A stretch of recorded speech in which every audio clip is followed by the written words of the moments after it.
Hello, everybody. Welcome to Lunchtime Detroit Lions Talk, brought to you by the Detroit Lions on the Prowl. Today, we go into two candidates that the Lions just announced. They were going to be interviewing Arthur Smith and Dan Campbell. We go into that. We go into your comment cards. There's so many news and rumors on free agents possible for the Lions, just all kinds of stuff. Doug Pederson gets fired. We'll go on to all of that. But first, I want to bring in my main man, the man with the plan, Kurt Steele. What up, dude? Welcome to the show, people. You know who we are. We are Detroit Lions on the Prowl, your home for Detroit Lions news. Join the family, subscribe to the channel, and join us weekdays, 11 a.m. Eastern Standard, right here on our channel for live premieres of our show. You can chat with us in the chat and do a super chat that gets your comments right up front where you want them to be. Subscribe to the channel, join the family, comment on the videos, like the videos, share the videos, and ring the notification bell so you know when you're getting fresh content from us right here on Detroit Lions on the Prowl. Let's get this thing started right now. Right now.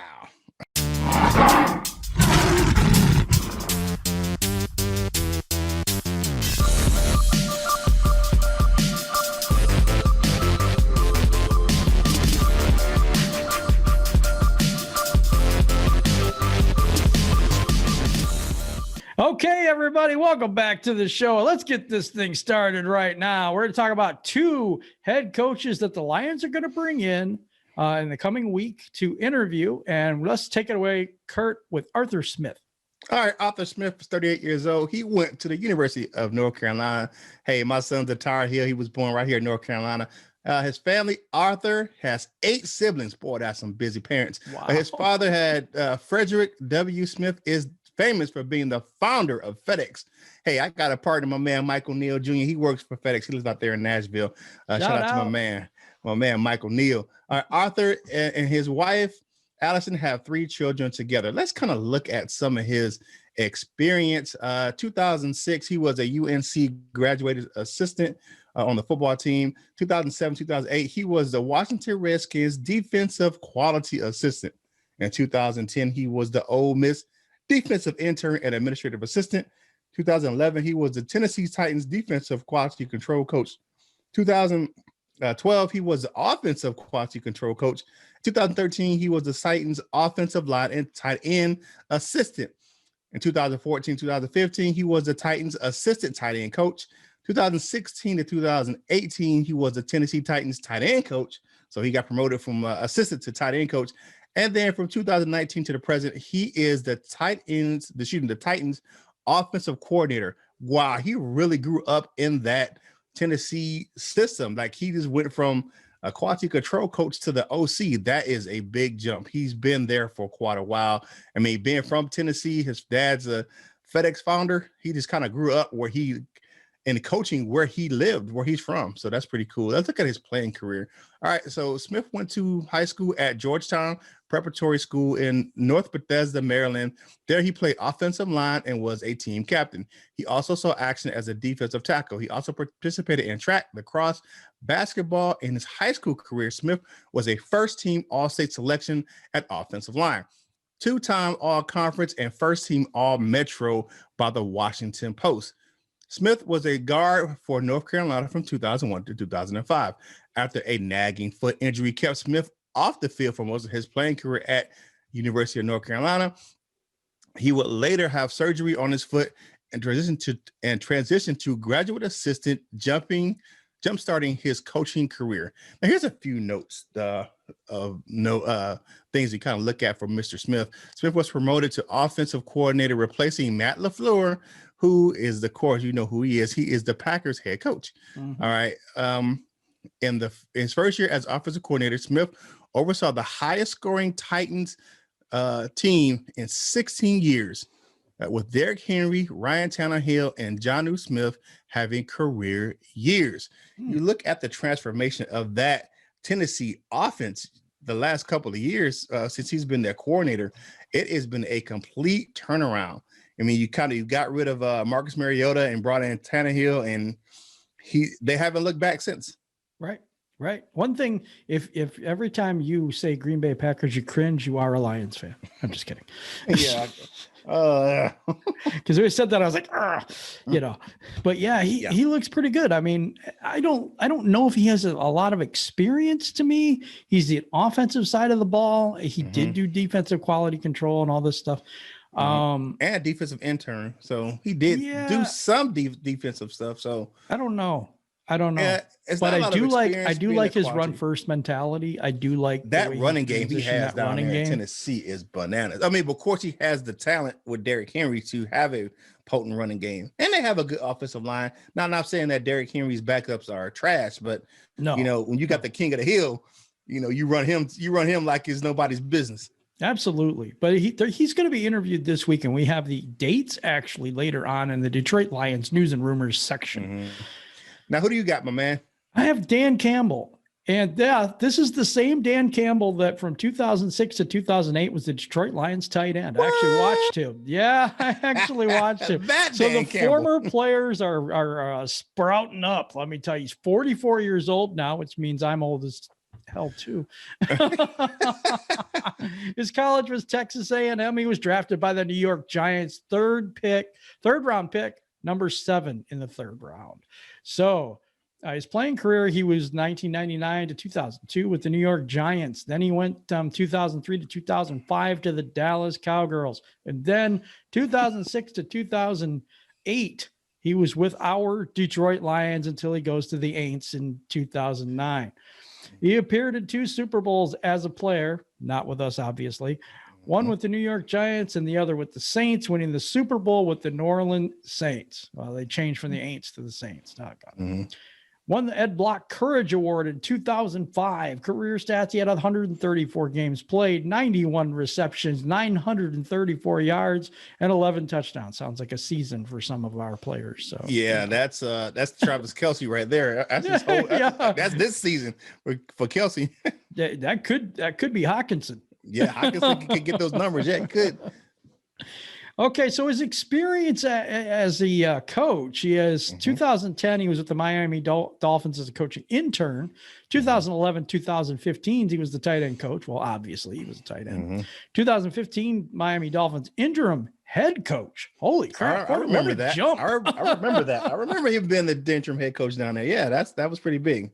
2016 to present, he is the New Orleans Saints assistant head coach and tight ends coach. So he has experience, and he's a Detroit guy. I don't know, man. Is Spielman him? Oh, man, I don't know. You know what? That's going to be an interesting interview when he comes up to Alan Park to interview. It's like, hey, what's up, yo? Back in the building, you know what I'm saying? Not many people are probably still left, except for a couple people that those candidates that those internal candidates that we review kind of been there forever, so they remember Dan Campbell being in the building. But one thing else about Dan Campbell, he was with the 0-16 team. Oh, that's right, he was. Yes, and then he left for New Orleans and won a Super Bowl right after he was 0-16. Why would you want to come back here? No. Campbell was a tight ends coach with Miami Dolphins from 2011 until he took over as the interim head coach when Joe Philbin was fired on October 5th, 2015. He led the Dolphins to a 7-5 record that year. Pretty good. I don't know. I mean, there's a lot of head coaches that I really want, but this is very interesting to me because he's a hometown guy. He's actually done the job. He has been the assistant since 2016. That's a lot of experience. Yeah, especially as an assistant head coach. That's pretty big. And that's longevity too. Yeah. 4 or 5 especially years. Being behind Sean Payton down there. Yeah, that's a I like this hire. If this could be a hire, what do you guys think? Holy cow, this is a former Detroit Lion, went through 0-16, knows the struggles of this organization. He probably knows Spielman, I would imagine. Of course he probably does, just for being an alumni of the team. Right. I don't know. This is intriguing to me. Arthur Smith, not so much. The only reason I'm saying that is he doesn't really have the experience for me. The only thing for me with Arthur Smith is that if he could bring that run game to Detroit, I would love that. Well, remember that Bevel was supposed to be bringing that run game too, and he had a pretty good running game in Seattle and in Minnesota. I mean, if he can get what it didn't work out here. But here's the thing with that. Was Bevel set up for success with the person that he had to have that run game like that? I said the second year could be because he had beast mode. He had Adrian Peterson, so there's a good difference offensive between lines. that. And then Smith had my man Derrick Henry. So they, there's also having the right tools to run it. So I'm just impressed with Campbell. I just what I have to say that I agree with you. I am a little impressed with Mr. Campbell myself. I will have to agree with you with that. Yeah, sentiment. for those of you that didn't know and didn't put two to two together, if you're old like me, that Dan Campbell had played here and played during the 0-16 season. Yeah, more than that. Yeah, he's something else. So we got to move on though. We got to keep this show moving. Hey, let's get into your these comments. Yeah, let's go, man. Who you got first, Jim? I got Mark Stearns. Too many quarterbacks available in the NFL to waste a pick this high with our defensive needs. I would put money on our new management is not going to go patchwork approach to fixing this team. Mm-hmm. There are a lot of games this year because of the offense. The defense gave up the points. Mm-hmm. That's why we hold the record for the most double-digit leads given up. That's a very good point. Yeah, the double-digit lead given up is a very good point. The defense was terrible, and they played patty cake tackling all year long, which I think is ridiculous. Yeah. The team needs a major defensive overhaul. I'm not so sure about the offense. I think the offense could be good depending on who we get back. True. Very much so. All right. Jeremy Barrick says, what do you feel with Dodds coming into Detroit with Salah, with the Salah connection? Now, there has been rumors that they're connected together. Yes, and they are. I believe that. I believe Dodds said that he wanted him as his head coach if he got. Now, if you do hire Ed Dodds and he gets he don't let him out the door. I believe that it'll be a Salah and Dodds in Detroit. Just to be honest with you, I like Dodds, but then again, you have the whole Seattle conundrum because it wasn't Dodds that drafted so well over there. Was it Pete Carroll? Was it Schneider? So he also though has done a good job in Indy, but is that their GM? But their drafts started to look up as soon as he came in, and Seattle's went down as soon as he left. So maybe you can draw some inference there. I don't know. You put 2 and 2 together. And hopefully we don't get 5. But anyway. Austin Nicholas, we have to draft a quarterback. Our schedule is so brutal. Stafford may get hurt next year, and we can't keep depending on him. I don't know if it's a depending on him, but I would love to get a really good backup player and a developmental quarterback. You can keep 3, right? I mean, it is legal. I mean, you can't keep 3 on the staff. I don't know. You can keep 3 quarterbacks. It's I know. It's a roster decision to me. Yeah, it's just a roster decision. Most teams carry 2 and have 1 on the practice squad. All right. Next up, John Jackson. What up, John? All right, keep Stafford. He was the youngest premier quarterback to come out. He has played 5 more years in the NFL than Cam Newton and is only 1 year older. He has many more good years. Give him a defense and let him have the ball at the end of the game, and good things will happen. He's the leader of the Cardiac Cats. And I don't understand why people think he's just so old. I don't get that either. We talked about it on the show over and over. We talked about it before. I think he has plenty of years left in his body. I do too. It's just the fact that he has to have some pieces around him to succeed. And I would say it's definitely unfair as one stat in the NFL to put all of the onus on winning on one position player. I agree with that. It's a team game and a team effort, and Stafford doesn't play defense. And we looked at every position ranking yesterday of the team, and the only one that was any good, any top 10 or anywhere near good, was the passing game, and that's Matthew Stafford. So Rod Love 313, I'm fine with Stafford staying for a year, but we have to get the next guy in that position. If we get the right coach, then he won't. Then we won't be this high in the draft. for a minute. So let's get him now. Oh, I get that. Yeah. Not worth giving Stafford a new contract after this one is over. I disagree with you there. I think Stafford has a long time left. I don't know what the rush is, but I do think we need to draft a quarterback. I do. What happens if Stafford gets so hurt that he can't come back? What happens if that back injury is more severe than what we think? There are things that tell us that, you know what, he has some injury problems, injury history, stuff like that. Another thing Rod Love said, he said it on Facebook, and he said, this is the best Detroit Lions YouTube show out there. I know there's a lot of other ones, and I don't want to claim that we're the best, but thank you for that comment. I really appreciate it. Yeah, we appreciate that. I love. Thank you, man. We appreciate it. All right. Again, JBC, Jim Bob Cooter. I don't know who he is. Keeps coming back. He keeps bringing the fire. All right. Stafford has never showed tenacity of Manning, Elway, Brady, Breeze, name them, compare them. You're confusing toughness with tenacity. Tenacity is football shows up when you refuse to lose every time. And when you do lose, you don't shrug your shoulders. And Matt is good at that and say, we'll get him next time. Tenacity shows up and wills the team to win, even when you're short-handed or obvious underdogs. Matt is tough as they come, talented as anyone, but tenacity, no. I have to disagree with that.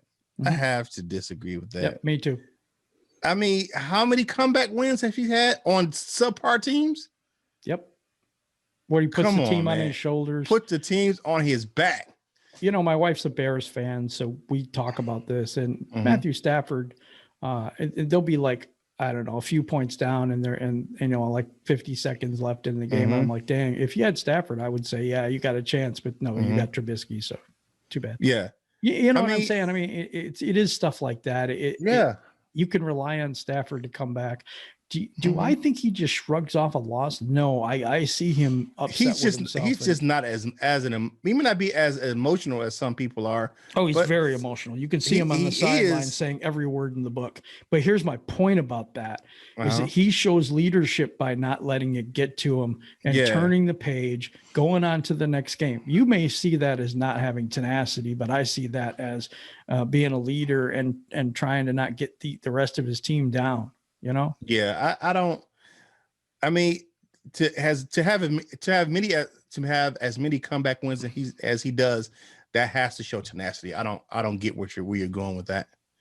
I don't get it. I mean, and he doesn't play defense, so if again, and he doesn't kick field goals. Yeah, I don't. He doesn't miss tackles. And you look at those teams that Manning, Elway, Brady, Breeze, the weapons they had around him compared to what Stafford has, you know, maybe a piece here or a piece there, but never a complete team. You can't compare that, man. I agree with that. Let's get into Detroit. So go ahead. Sorry. But you know what, though? I appreciate your comment, Mr. JBC. You know, it is what it is. You're entitled to your own opinion, and we get that. I may not agree with it, but, you know. But we do appreciate it. And it will be some people that would agree with you, but that's just not me. Right, me neither.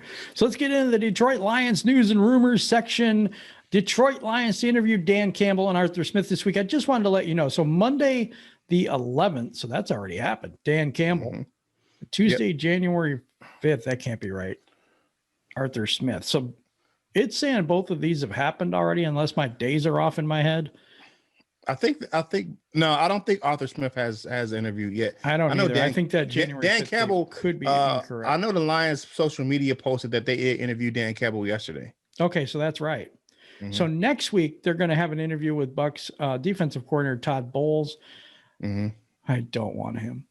I'm sorry. You know, there's a lot of people. We talked about Todd Bowles a little bit yesterday. You know, former head coach. You know, coached at the Jets. You know, he's got a tough road ahead of him to regain a head coaching position. Now, I'll say this. There isn't a lot of head coaches that have been fired and went back down to a coordinator position to be rehired as a head coach. It doesn't really happen that often. You know, once they come off of that head coaching position and go back down to being a member of a staff, it's kind of hard to get those guys to be head coaches again. Now, if there's one thing to get fired and then go to another team as a head coach again, but to go down back into the staff and, you know, be hired again as a head coach is kind of tough. All right. Next big news of the day yesterday Philadelphia fired head coach Doug Pederson yesterday. He says, "My first allegiance is what will be best for the Philadelphia Eagles and our fans for the next 3 to 4 or 5 years. It is not based on does someone deserve to hold their job or deserve to get fired. That's a different tier. That's Laurie, the GM of the Philadelphia Eagles. It's not about did Doug deserve to be let go. He does not. No, he did not deserve to be let go. That's not where I'm coming from. That's not the bar in the evaluation process. Despite the unceremonious and Pederson still had plenty of success during his 5 seasons with the Eagles. The peak was the Super Bowl win in 2017, and he finished with a 42-37-1 record and 3 playoffs appearances. Now that's that 42-37-1. You have to look at that. He's in the NFC least, so there's some playoff experiences in there. Even though this record's only like 5 games over 500. It would not be a surprise to see him on the sideline somewhere in the near future because of that success. Now, here's my question about this one. There's a lot of talk or rumors about that last game.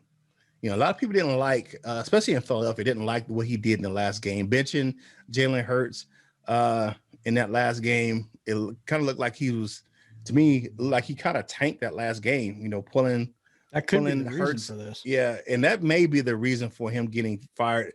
People didn't like the way he handled that game, and it's just one of those things where I'm like that, and just in my mind, I'm like, maybe that last game, the way he handled that last game against the Redskins, the Washington football team, would have been a reason why they said, hey, you got to go. They weren't not accepting of tanking in Philadelphia, and they just kind of pushed him out the door. Well, I see something here that's a little different. This GM, way he's saying that's a different bar. Yeah, we made the playoffs. Yeah, we're in a Super Bowl, you know, whatever. But you won a Super Bowl. So what? You know, that's the bar here is here every year, not, you know, here. And I think that's what he was talking about there. And I really thought that was a good thing, not a bad thing. Yeah, I mean, you know, you expect a sustained level of success. Now, I will say this, that the Eagles have had a bunch of injuries on both sides of the ball. And, you know, looking at their quarterback play, you know, I think they kind of waited too long to kind of bring out Jalen Hurts. I think they just kind of, you know, let Carson Wentz, because he had the big contract, you know, do what he did and try to make sure they kept their franchise quarterback happy. So maybe it looks like where Hurts maybe go back down on the depth chart because it's no secret that Pederson and Wentz did not have a good relationship at the end of that tenure. Yeah, true. I don't know. Report Detroit Lions to interview Ed Dodds for the GM job on Tuesday. This is one of my favorite people. And a lot of you out there have been asking for Ed Dodds. So his interview will come today. And that's important. That's important. Lions are leaving no stone unturned. I'm not happy with some of the names that they've brought up, but I'll tell you what, they are trying to get the best person for the job, I think. Yeah, that is one of those things where that may be one of those guys like we talked about Rick Smith, former GMs for the Texans. Is that one of the guys do you let out of the building? It's my 1 and 2 is Smith and Dodds. All right. Yeah, George Paton emerges as the lead candidate for the Lions GM role. This is the guy out of Minnesota. We talked about him. Spillman knows him best. Yeah, Spillman knows him, you know, from have a relationship, being on Fox, and then relationship with his brother. Yeah, I can see where he knows this guy. He really, really knows this guy. Yeah, so, and we did one on him. And if you want to see that video, it's in our playlist of GM candidates. So we have a playlist for the GM candidates there. Yeah. So you can see everyone and watch those videos back so you can get more information on those people. Yeah, I like the I like the Dodds candidacy. I like the Smith's candidacy. am I sold on the Patton or Schneider or any of those guys? Probably not. But there's a few guys in the clubhouse I like right now, and Ed Dodds will be up there. Here's my deal. Is it going to be that easy to get him out of Indy? Because Irsay is going to counter. Well, he accepted the interview.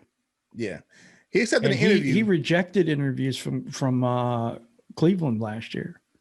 Yeah, so it could be one of those things where that may be an opportunity for him to turn a franchise. Maybe he feels around. like he went to Seattle and helped them build their thing, and went to Indy and helped build their thing, but he wants the main gig now. Yeah. Because Cleveland, how would it look on your resume if you resurrected the Lions of all people? Yeah, because Cleveland, last year Cleveland's, even though I don't like the way they did their other GM they had prior to the one they have now, their roster was pretty deep last year. Right. Yeah, and he said no. He didn't even accept the interview from them. So yeah, maybe he does want a new challenge. Keep pushing. So there's a report. This is from our friends, and this is actually a friend of the show, Eric Schlitt, who wrote this article on Lions Wire. And it was 6 potential free agent pickups for the Lions in the offseason. Mm-hmm. Now, we can go through them real quickly. And Kurt, you're going to take the first one here. All right. You know who he is. Colts, T.Y. Hilton. You know how he does. The T.Y., 5'10" wide receiver, 183 pounds. Kind of a little slight. Regardless of who's in charge of the Lions in 2021, the roster is lacking depth at wide receiver. Even if Kenny Golladay remains in the picture, this roster is in need of veteran leadership as well as players with speed. Hilton offers both. He's 32 years old and has dealt with injuries. He has a ton of injuries in Indy, which makes him an attractive candidate for the Lions. Yes, it does, because we like people that can watch the game, not actually play. Yeah. So I've got Bill's Isaiah McKenzie. He's a slot wide receiver. He's 5'8", only 165 pounds, which scares the heck out of me. That's little. I'm bigger than him. So there's a slot receiver with return skills, making him a potential replacement for Jamal Agnew. He's more polished. He might be re-signed by the Bills. We don't know that yet. He's more polished as a wide receiver, but he doesn't have Agnew's skill in the return game. This is a solid no for me, but that's okay. Yeah. Next up, John Johnson, the third, 6 foot, 210 pound safety. Now that's a guy I like. Yeah. I've watched the Rams play a few times this year. I like him too. I have a buddy of mine who's a big Rams fan. All right. Johnson is a rangy safety, splitting time equally between playing in the box, the slot, and at free safety, a perfect complement to Tracy Walker, who could rebound with a new staff after a down year. The pair would be able to disguise intentions and operate in several different concepts. That's one thing. There will be interchangeable. If you look at Walker, he has the ability to play both in the box and play back in the free safety mode. In the back end. Yeah, I like him in the back end, but he has the ability. Look at that. And the bad call. Look at how he played in the box on the goal line versus Minnesota in that last game. He was killing it in the box. He tackled the quarterback, which is now roughing. Yeah, which is not roughing. But I do like John Johnson the third. I like him that's too. A good pickup. It would be an excellent pickup for us. I have one that I think would be an excellent pickup for us. KJ Wright of the Seattle Seahawks. He's a 6'4", 246 linebacker. Lions fans have been clamoring for a linebacker who can cover for years. Here he is, KJ Wright. Of his 990 snaps he played in 2020, he was in coverage on 527 of them. That's half. More than half. Earned a coverage grade of 78.7 from PFF on this season. Wow, that's pretty good. I mean, he's getting older, but still producing. Yeah, pretty good. All right, Washington football team, Brandon Sheff. Now, that was a name that came up last year. It was. Brandon Sheff, he's a guard. It should have been last year. Yeah, 6'5", 315. Sheff was a 2020 first team All-Pro. Is likely another pipe dream, as he will be a top 10 player in free agency this free agent cycle. Although the same argument made for Barnett applies to Sheff. If the Lions want to make a splash on offense, he has to be high on the target board for the Lions. Scherf is an excellent offensive guard, and we need that on the right side of our offensive line. And he's a right guard, fits the position we need perfectly. And we'll see if the experiment Big V goes well. I seriously would draft a right tackle maybe this year if we get an extra pick. But Shaquille Barrett. Shaq Barrett. Shaq Barrett, edge 6'2", 250 pounds. So that's what they're referring to. The same argument can be made for Shaq Barrett because he's kind of a pipe dream as well. 6'2", 250. After leading the NFL in sacks in 2019, he had 19.5 sacks in 2019. It was speculated that Barrett might be just a flash in the pan, but no, he's for real. He didn't get 19.5 sacks, of course. He only got 8 sacks. But man, this was a weird year. I don't know. But he is a legit pass rusher. You pair him with Aquara, and I think we got something there. Yeah. You know, I like Shaq Barrett. I mean, that was one of the guys I was rooting for the last offseason as well, before he got franchised last year. So Shaq Barrett is definitely a great defensive end that will be very good in any team he goes to, but I would like to see him at Honolulu Blue and Silver. But again, like you said, that may be a pipe dream player. So if it's a total rebuild, I don't think we're getting those type of free agents. But if we can rebuild that defense, you know, by plugging some of them holes, drafting really well, the offense is already good. Yeah, special teams aren't bad. So to be honest, how far away do you think we are from contending? Are we a total rebuild away, or are we? I think it's a defensive overhaul away. I think so too. It's an overhaul away. But you know, and we're gonna have some decent. And I won't say we'll have the greatest amount of cap space, but we'll have a decent amount of cap space, and we have 22 free agents that are you know, scheduled to leave the team as soon as the new league year starts. So we're gonna have some cap space to be able to make some moves here in the offseason. I agree with that, and I think if the new whole regime comes in, a lot of those players are going to be gone next year. I totally believe that. It'll be a defensive overhaul, and that's where the biggest needs are, in my opinion, on this squad. And on the offense is definitely in the wide receiver position, but on the offensive defense line. Yeah, the defense, it has to be linebackers and in the secondary. Yep. I think linebacker, I think a good 3 technique tackle would not be a bad idea for us. And I think we do need a polished edge rusher. I really do. I don't think Traylor Flowers is that. I would kick him inside. Kick him inside because he can play both. He can play that D. He can play the defensive. I would put in a 4-3 defensive tackle technique. Yeah, I would try him out there. Kick him inside. Okay, question of the day: do you have a preference for head coach for the Detroit Lions? Who do you prefer? Who do you want to see as head coach for the Detroit Lions? That's our question of the day. And now we come to my favorite time, my favorite part of the show, my dessert with Kurt. And Kurt, take it away. All right, people, it is time for some tasty, tasty morsels this this lunchtime. Now, I will say this. I will preface this. I think this guy kind of got shunned by the Pro Bowl committee for this postseason. All right. It's one Mr. Jamal Agnew. Oh, okay. Makes sense. Jamal Agnew was second in the league in punt return average at 12.7 yards per return. And he was actually, if you look at the kickoffs, he was, believe fifth. Yes, he was fifth in kickoff average. Wow. So he was fifth in kickoff average at 28 yards per return in the kickoff game. We also know he had a punt return for a touchdown in this season as well. So Jamal Agnew really got snubbed by as a specialist in the return game, finishing in the top 5 in both punt returns and kickoff returns. That's a really good season for a returner. So it really is. I would say shout out to my man Jamal Agnew for having an excellent season in the return game. And a little funny story. I have to say, what were you thinking? So Alex Reno on Twitter asked Jamal Agnew, what's the point of Jamal Agnew? And then turn around and ask Jamal Agnew to game with him. He was like, hell no. So you insult the man on Twitter and then ask him to game with you?